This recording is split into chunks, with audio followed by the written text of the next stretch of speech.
WebRTC has been with us for over 10 years now, and it's time to look at the past of WebRTC and see where we're headed in the future. This is a 2024 edition of the past and future of WebRTC. To start off, let's understand what WebRTC really is. And for me, WebRTC is roughly 13 years old. Depending when you start looking at it, 2011, 2012, it's quite old now. It's an open standard, which means that there is a specification somewhere you can go and read and then implement that. The standard specification was written by the W3C and the IETF. On the other hand, WebRTC is also a permissive open source implementation where developers can go, download the source code, make it their own, and build their own application and deliver it, no matter if it runs in the browser or not. At the end of the day, WebRTC is also a Google project. They are the ones in charge of the open source implementation. Remember that, because this is going to be something critical moving forward. So for me, WebRTC is all of the above. If you look at the eras of WebRTC, we started in 2011. That was the age of exploration. The question we've asked ourselves when we wanted to use it was, should I be even using it? Is that good enough for me? It's available only in Chrome and Firefox. That's not enough. Maybe there is some other technology to use instead of that. After that period came the period of growth, 2015 to 2019. At that time, the question we asked ourselves was, how do I use it? How do I build applications with it? What is the right approach? The reason for that was that Edge and Safari came and used WebRTC as well. There was no longer a question of should I use that? Is this a technology that is here to stay? The immediate answer was, yes, it's here to stay. Now we need to figure out how to build something with it. Fast forward to today, 2020 and beyond, we are in the age of differentiation.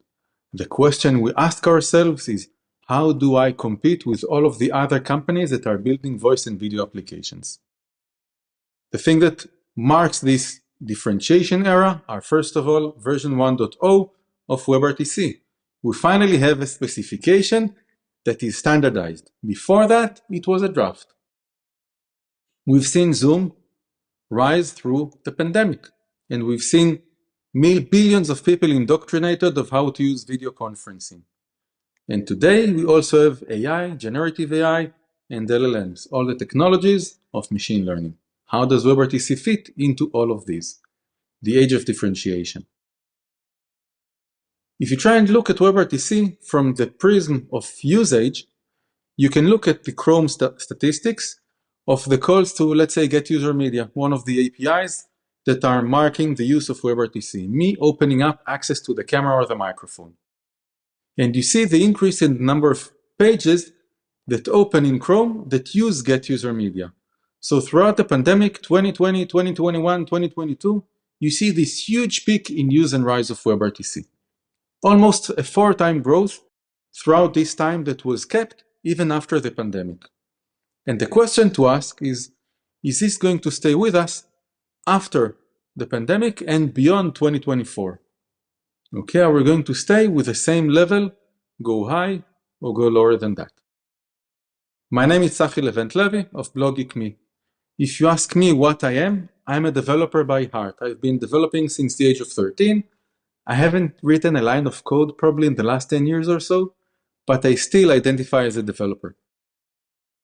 I have been dealing with voice over IP since 1998, also video conferencing, and I've become a consultant and analyst in digital communication, mainly because of WebRTC. I am the past co-founder and CEO of TestRTC, a company that provides services for testing and monitoring WebRTC applications. It got acquired by Sierra, and now I'm a senior product manager there, dealing with TestRTC. Why is all that important? I've had the chance to talk to a lot of developers throughout these 20 years of my career on voice over IP, video conferencing, and the last 10 years around WebRTC. And what I've seen is that at the end of the day, WebRTC is a kind of a three-legged stool. On one leg of the stool, you have the browsers. If you want to build an application, you need to make sure that it runs with the browsers. Okay? Whatever implementation exists there is an implementation that you need to be able to support. The second leg of the stool is the developer ecosystem. This one is built on the fact that there is a lot of developers using WebRTC through the open source implementations, commercial implementations, applications, managed services. There's a plethora of solutions out there built on developers. The third leg of the stool is the important one for us today to gauge the future of WebRTC, and that's libWebRTC. libWebRTC is the permissive open source implementation by Google. It is the one that is embedded and available inside Chrome, but also in all other browsers, Edge, Firefox, and Safari. It's also the one that is embedded in a lot of native applications out there. A lot of the mobile applications that do video conferencing today are built on top of libWebRTC. Developers that took libWebRTC, downloaded it, and used it inside their applications. This is how important libWebRTC is to the ecosystem and the future of WebRTC. It is why we need to go and dive deeper into where libWebRTC is and why. So the first thing to look at is the release cadence of WebRTC. libWebRTC gets updated roughly once a month, along with Chromium and Chrome. Chrome has a release once a month, hence libWebRTC has a release once a month at the same time. Every 30, 40, 50 days, you'll see a new release coming out based on the release cadence of Chrome. This means two things to me. The first one, there are many small frequent updates that happen. Each one of them in libWebRTC will add a new feature, change a behavior, optimize something, polish something, but they're going to be small in their nature. Nothing big that changes between one release to another. The second thing is that, like everything with Google, we're going to break things and then move along. Because we have the liberty of all of these small releases, we move really, really fast, and we have a lot of capabilities of changing things and trialing stuff and seeing what works and what doesn't. The problem with that is that we as developers need to follow through with that release cadence and the fact that things are going to break for us. Another way to look at WebRTC is the contributions to libWebRTC. Each year in this graph, you see a bar that shows the number of commits that were done into the libWebRTC project. If on top of that you place a graph that we've seen of the use of WebRTC inside browsers, how people end up using WebRTC, you see something really interesting. The moment that after the peak of WebRTC, and the commits are going down, the number of contributions going down, there is this peak that comes with a pandemic. It is as if we're investing less in WebRTC in the moment that we need it most. And for me, that means one thing. libWebRTC has switched and shifted into maintenance mode. Google has not decided that they're not going to invest in communications. It's just that they're investing elsewhere within that food chain of communication. They're doing a lot of things outside of libWebRTC, where in the past they've done them inside libWebRTC.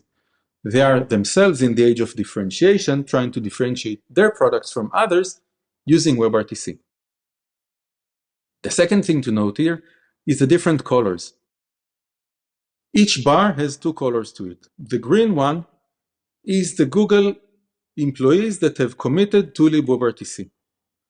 And then the blue one is external committers. What does that tell us?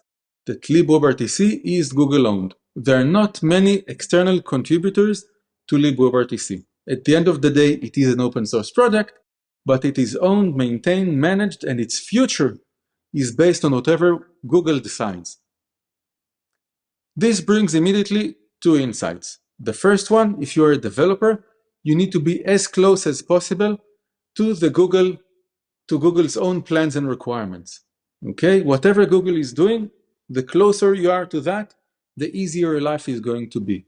Going off the reservation means that the source code of libWebRTC might not be there with you. Bear that in mind. The second thing is that if you're building native applications, then you're on your own.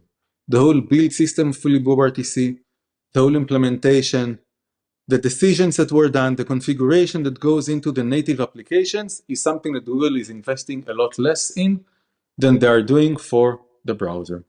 So you need to take that into account and to deal with all of the updates and changes that you will need to do in libWebRTC to make your native application better. So libWebRTC is where we need to look at.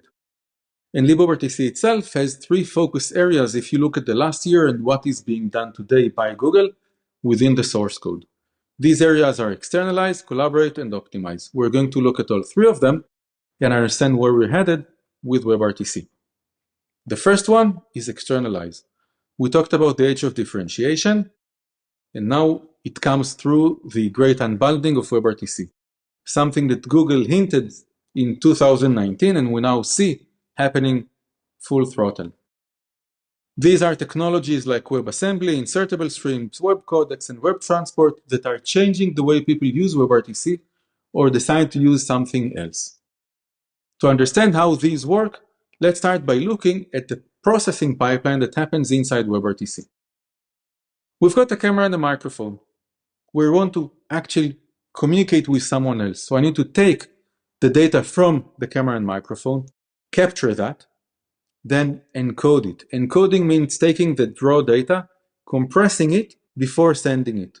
So after I compress it or after I encode it into something manageable, I'm going to send that off through the network. The receiver end is going to receive the data, decode it, open it up, and then play it back to the display and the speakers. This is the processing pipeline of WebRTC. It's more complicated than that, but this is like the main concept of it. What are we going to do to unbundle it or to make things more flexible for developers?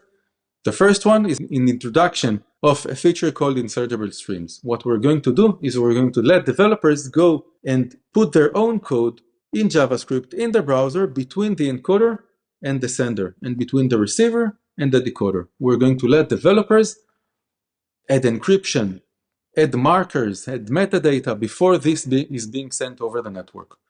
So while WebRTC is looked at as a monolith implementation, we're now adding flexibility using that. After doing that, breakout boxes were added. These are insertable media streams. This allows us to take the data captured, so the actual frames from the camera, and change them. I can blur my background or remove it. I can add a silly hat on my head or do various other things that I want to, like maybe add text over here or whatever, and do that inside the video itself, either before encoding and sending it, or after receiving it, decoding it, and before playing it back to the user. So breakout boxes and insertable streams enable us a lot more flexibility. This wasn't enough. So what we did next was say, you know what? Let's take the send and the receive part and take them out of WebRTC altogether. Let's create this new standard inside the web browser called Web Transport, which will let us do things that we can do with WebRTC, just without WebRTC altogether. So now I'm letting developers build their own transport protocols without using WebRTC with its own transport protocols to build something slightly different. So if I'm fine with a little higher latencies, but better quality and reliability, I can now do that by doing something else and not use WebRTC. If I want to compete with others and do something with Web Transport and not WebRTC, I can attempt to do that. Last but not least is Web Codecs that was added, which allows me now to take the codecs, audio and video codecs, and do frame-by-frame encoding and decoding inside the browser, things that weren't possible before and aren't possible with WebRTC either. All of these capabilities are new. They don't work in all browsers today, and when they do, they're still not that stable, but this is where the future is, and it's going to mean that some of the use cases that we've used to use WebRTC for are going to switch and be used by Web Transport and Web Codecs. Let's move on from externalize to collaborate. Collaboration for me is screen sharing. First thing that comes to mind with screen sharing is, well, full screen sharing. I'm going to take the whole video that I have, the whole screen that I have, and share that with someone else. This is how we did screen sharing in the past. After that, we said, well, you know what, privacy, let's just share one window of our screen, not the whole thing. And from there we said, well, it's a browser. Why not share just one tab out of the browser? And we're trying to even make that the default or the most easiest thing to share. This is where we are today with collaboration. You can either share the full screen, the window, or the tab. What happens now is that we're trying to add more granular bits and pieces of sharing and collaboration. So next in line is region capture. I'm going to take a bit of the screen, okay, just a piece of that web page. I'm going to crop that area and share that area as is. So if I'm doing that and there is a menu going down in there, that's going to be inside that cropped area. It's still good because I can now put that region and put the videos next to it without sharing them inside the same window. What we're going to see coming into the browser now is a solution of element capture. What we're going to do is we're going to be able to tell the browser to share us from a page only a specific element of that page. An element is a DOM element, which is an HTML piece that is being rendered by the browser before displaying it. It's part of the page, not all of the page. There are things that can be in the foreground, in front of it, that are not going to appear inside that element that is being captured and shared. This makes for a better collaboration experience and a smoother run, especially if you're thinking about the fact that I'm collaborating in one application, a window from another application. How do I do that in a way that I don't need to jump from one application to another? Now, to answer that question even better, we have a new feature that is coming called Captured Surface Control. So I'm sharing something, but I just want to scroll it down or to the side or zoom in and out. I can now do that with WebRTC without switching to the other page back and forth, to the other browser tab. And this is coming to Chrome in Chrome 123, I think. It begs the question though, if we're gone through full screen window, browser, region, element, and now surface controls, what else can we do? What comes next after that? Are we going to allow people to click in a meeting inside a different browser tab or use the button clicks to control other things? What does that say about privacy and security?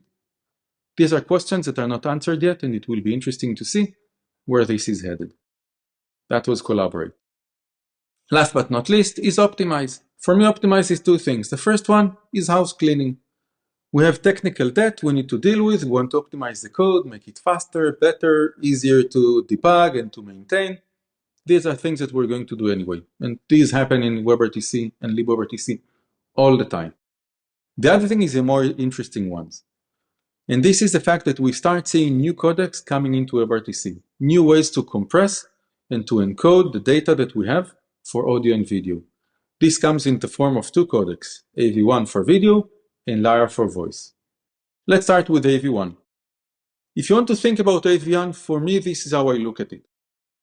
AV1 is a new codec, so if I could do something with VP8, VP9, or H.264 in the past for WebRTC in a certain amount of bitrate, I can reach the same level of quality with a lower bitrate using AV1.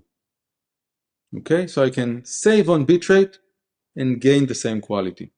Now I can up the quality now by using the same bitrate. So I can get better quality for the same bitrate that I used in the past. The downside of that is that AV1 is processing hungry. It takes up a lot of CPU and a lot of memory, more than VP8 and VP9. So if we're aiming higher in quality, we need to have better CPUs, and we don't have them yet, not all of us. So where you see the focus today is in reducing the bit rates while maintaining quality. Okay, where does that leave us? The focus areas today in AV1 is in the low-hanging fruit. The first one is going to be screen sharing. We've got large resolution, but small frame rate, because it's just screen sharing.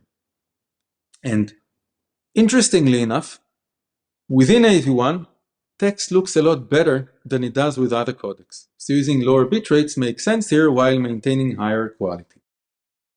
The other one, obvious, is low bit rates. If I have a lower bit rate in my network, poor connection, lower resolutions for the videos that I'm sending because of the use case, I can make use of AV1 today. Why? Because if the bitrate is lower, I don't need as much CPU as I need for the higher bitrates. So I can sacrifice more CPU for WebRTC and AV1 than I would in the higher bitrates, because I have that available. The third thing is interesting. We now have multi-codec simulcast coming up. Up until today, if you wanted to use simulcast, it was using only a single codec. Simulcast means that I'm going to send multiple bitrates of the same video. So I'm sending multiple bitrates. The media server is going to pick and choose which of these bitrates, which of these streams it is going to send to the participants in the conversation. Why? Depending on whatever he sees fit, based on their bitrate, CPU, layout of the screen that they see, whatever.